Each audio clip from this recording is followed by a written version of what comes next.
Hi dear friends and subscribers, welcome to the Cricket Happening show today with your host Ram. In this part of the Cricket Happening show, we are going to look at the Caribbean Premier League match. There was one exciting match which happened between Chris Gale's team, that is Jamaica Thalabas, with the Guyana Amazon Warriors, where 3 overs and 25 runs were required, and in the end Sunil Narine and Christopher Barnwells. Now Christopher Barnwells had not bowled at all in that particular match, and when 10 runs were required for Jamaica Thalabas to actually win the match, Christopher Barnwells really brought out a real surprise, conceding probably 2 or 4 runs, and taking 2 wickets and conceding just 4 runs. And in fact, the match was Guyana Amazon Warriors. In fact, Guyana Amazon Warriors winning that match by 5 runs. It was an exciting match. We'll talk about that briefly. Then Antigua Hawksbills and St. Lucia Zouks clashed, and with St. Lucia Zouks actually prevailed in that match. In fact, the first time they had the highest score in this Caribbean Premier League, which I'll talk about. And then one thing that yesterday I was talking about the day-night Test cricket. I mean, coloured balls in day-night and day-night Test cricket. But unfortunately, the Sri Lanka Cricket Board has said, due to lack of experience and practice with playing coloured balls like pink or orange, they have decided to spurn down the proposal that was put forward by the PCB, the Pakistan Cricket Board, and they have instead decided that they wouldn't be able to accommodate that. So well, cricket history still has to wait, dear friends and subscribers, as far as day-night Test cricket is concerned and coloured balls in day-night Test cricket is concerned. Well, now the other news, now let's start off with the very exciting match, as I said, between Jamaica Thalabas and Guyana Amazon Warriors. Guyana Amazon Warriors were the ones who batted first, making 139 for 6 of their 20 overs.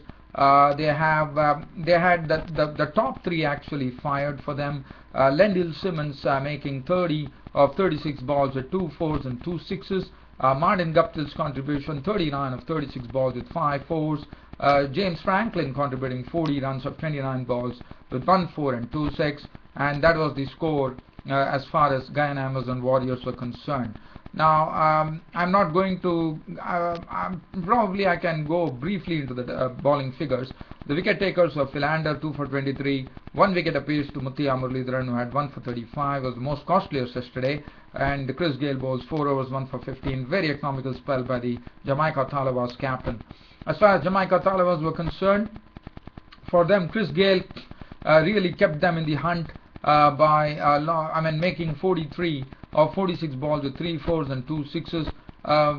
Chadwick Walton gave him very good company to carve out 36, a very hard-hitting 36 at that, of just 20 deliveries, 1 4 and 4 sixes. And that was, as you know, in one particular match, as you remember, Andre Russell and Vernon Philander really took them to victory. That was the time when the score read 116 for 5.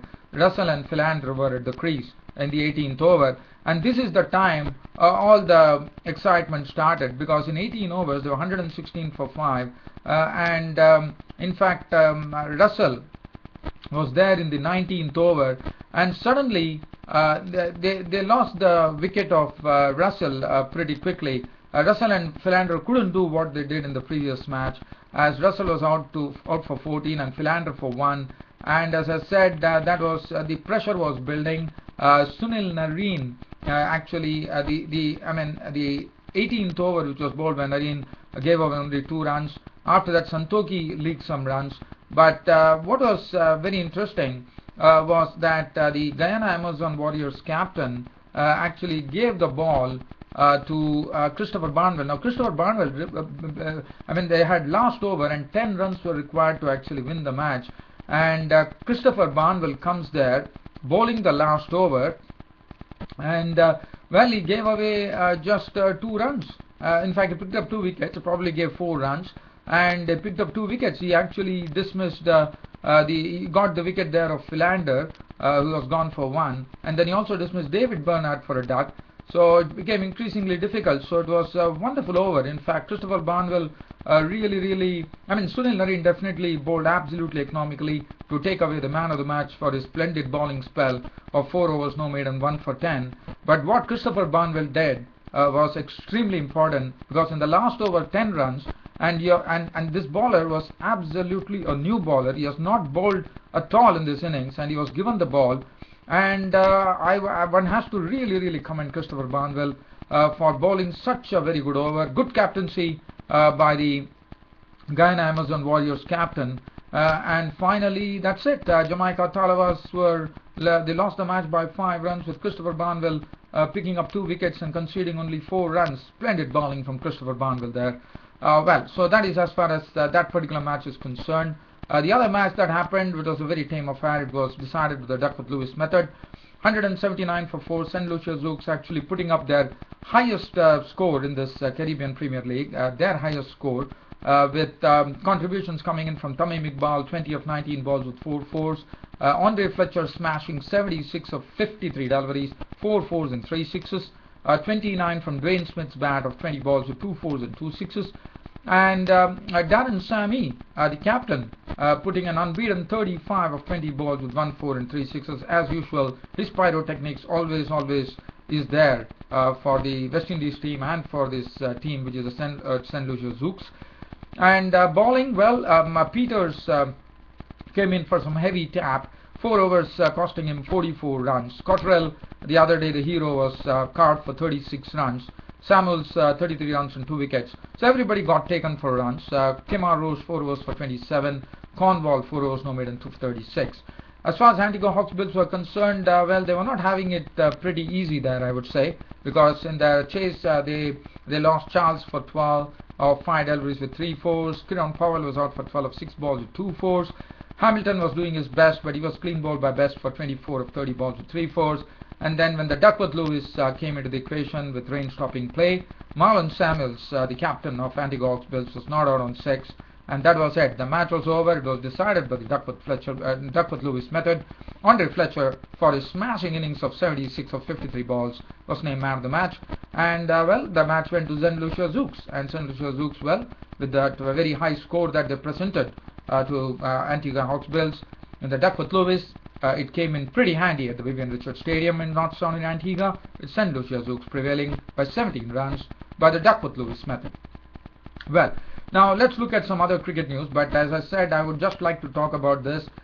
Sri Lanka, as I said, have declined. I mean, cricket history was in the making. Probably it could have been in the making in the month of December, when Sri Lanka and the Pakistan were going to play their test matches there in either in Dubai and Abu Dhabi in the United Arab Emirates.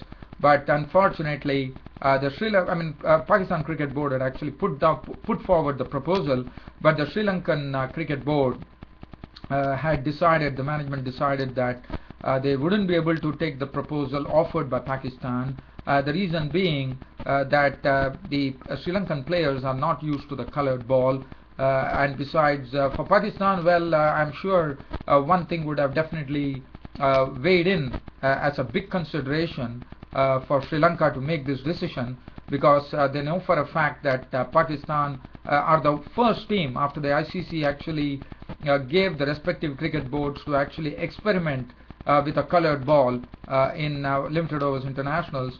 Pakistan were the first ones to do so using orange ball, and MCC actually used a pink ball, as you know.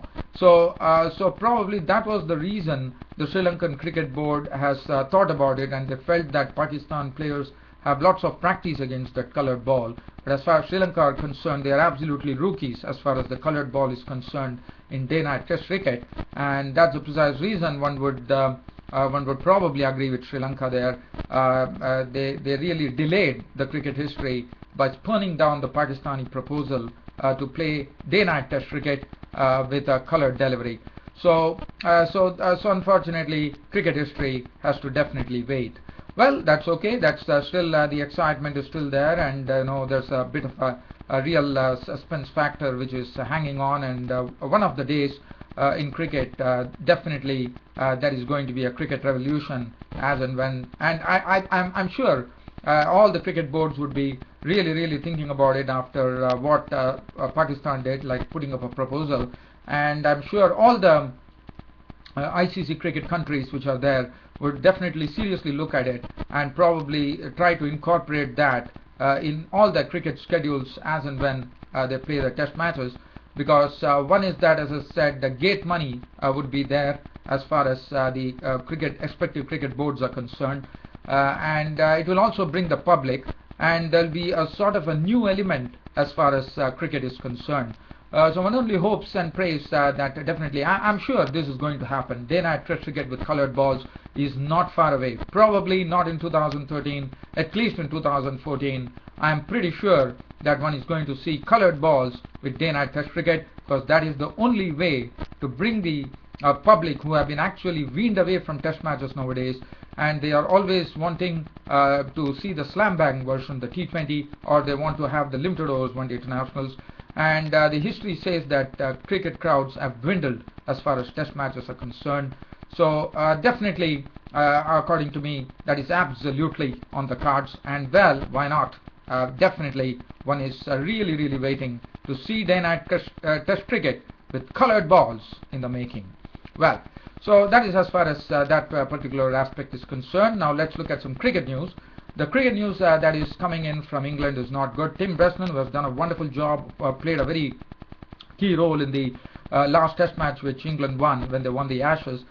He has been sidelined with a back injury. He's out of action with a back injury, and he won't be able to take any part in the remaining international season of cricket, which is absolutely sad. But Tim Bresnan has a back problem. Well, so that is not good news. The other news that I would like to talk about is one aspect, like how we were talking about day-night test cricket. This is another aspect that is coming into the fore. Now, as you know, we have seen a lot of players actually, one particular instance is Adam Vogts right now, who actually shifted his allegiance to New Zealand. Now, what the Australian Cricket Board has done, or the government over there, they have said that any dual passport holder, if you are holding an Australian passport and another country's passport, you still have that sort of flexibility to play in the domestic tourneys of the respective countries. Say, for example, if the person is actually born in Australia and playing in Australia, having a dual passport, so he can play for Australia.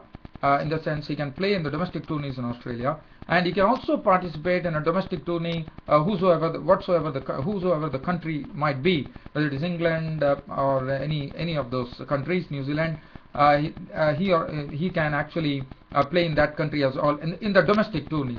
So that is something which has come about. This doesn't apply to international test matches and one-day internationals, I reckon. It is only for the domestic tourneys, but I think that should be something good news. Now, that was not the case hitherto. Australian Cricket Board was clearly clear in the fact that they only want the person, if at all he shifted his allegiance and he became a dual passport holder, he could previously only play for that particular country to which he shifted, and not in the country of origin.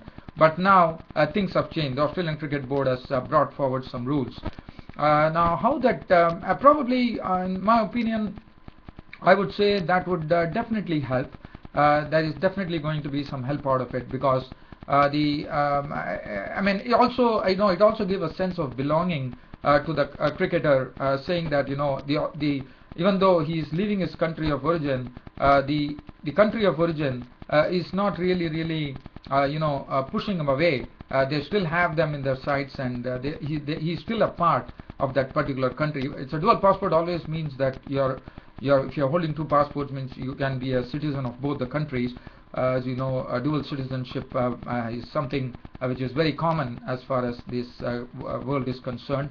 So I think that is a very good move, according to me. And now, before I really wind up this Cricket Happening show today, let's look at the match which is being played.